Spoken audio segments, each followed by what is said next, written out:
Assalaamu calaykum. Ku soo dhawaada kanaalkeena Baadidoon iyo muuqaalkeena maanta. Fadlan haddaa kanaalka ku cusub tahay, nagu soo biir oo subscribe saar, sidoo kale muuqaalka like saar.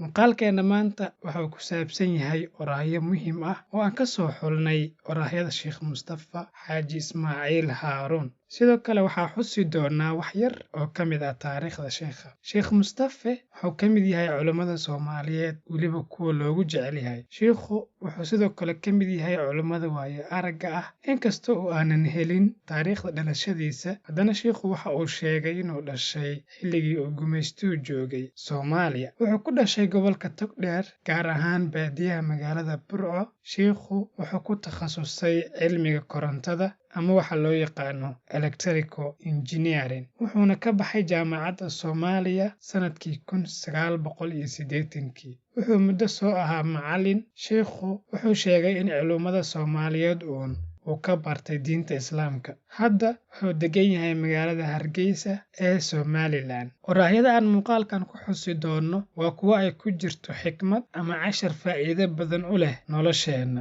Oraahda koowaad: haddaad rabto in dadka caqligooda uu ku aqbalo, waxaa ka horreeya qalbigooda inaad furto. Qofkaad qalbigiisa furi kari weydana, caqligiisana ma furi karaysid. Qalbigana waxaa lagu furaa jacayl, naxariis iyo hadal wanaagsan. Oraahdan waxaan ka baranaynaa qaabka dadka loola dhaqmo ee looga dhigo kuwo warkaada dhegaysanaya. Waxay ina tusaysaa in furaha qalbiyada dadka lagu galo ay tahay jacaylka, naxariista iyo hadalka wanaagsan. Oraahda labaad: waxaa laga yaabaa inaad saacado badan ku bixisid iskuulka si aadan u saaqidin, oo ka waran maalinta qiyaame haddaad ka saaqido, taas oo saaqidaad ka weyn aysan jirin. Sheikhu wuxuu ina tusayaa in sida aan hawlaheenna adduunka oo kale ugu dadaalno ama ka badan ay tahay inaan aakhiradeenna ugu dadaalno, maadaama aakhiradu ay tahay halka lagu dambayn doono. Qofka aakhiro janno galana uu yahay kan guulaystay, welibana midka gaari guusha ugu sarraysa. Oraahda saddexaad: dadka kuwa ugu hantida badan ayaa ah kuwa ugu hurdada yar. Oraahdan waxaa inooga muuqanaya laba cashir oo muhiim ah. In tabaca hantidu uu u baahan yahay dadaal badan, ee uusan ahayn wax dheeldheel ku yimaada. Sidoo kale markii la tabco kadib ay u baahan tahay ilaalin, maamulid wanaagsan iyo in si joogto ah looga shaqeeyo. Hantidu waxay la timaadaa culayskeeda, taas oo lagaa doonayo inaad si fiican u qaaddo.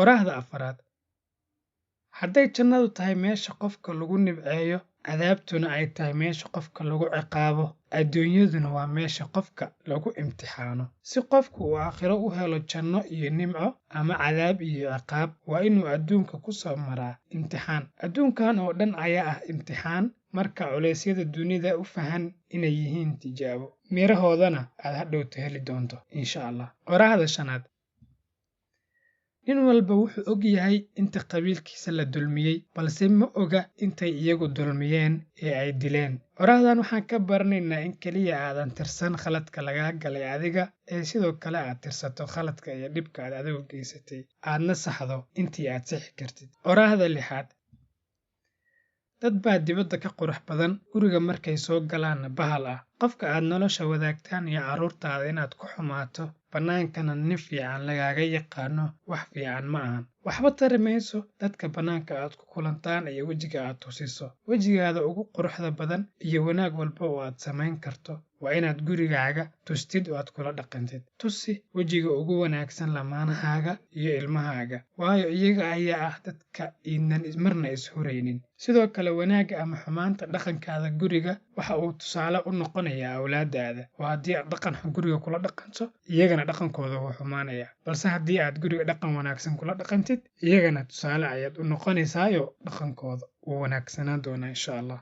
Oraahda toddobaad ee ugu dambaysa: aqoon-yahanku wuxuu aqoon-yahan yahay markuu rabbigiisa yaqaano, aakhirana yaqaano, adduunkana uu isbeddel ka samayn karo. Aqoon aan aakhiro ku badbaadinayn, adduunkana aan waxba ku soo kordhinayn ma ahan aqoontii loo baahnaa. Adigu waxaad aqoon-yahan sax ah noqonaysaa markaad aakhiro taqaano, alle aad ka cabsato, adduunkana aad cilmigaaga uga faa'iidayso oo aad wax ku soo kordhido. Waad ku mahadsan tahay daawashada muuqaalkeena maanta. Muuqaalkeena intaas ayuu ku egyahay. Waa inoo muuqaalkeena xiga insha Allah.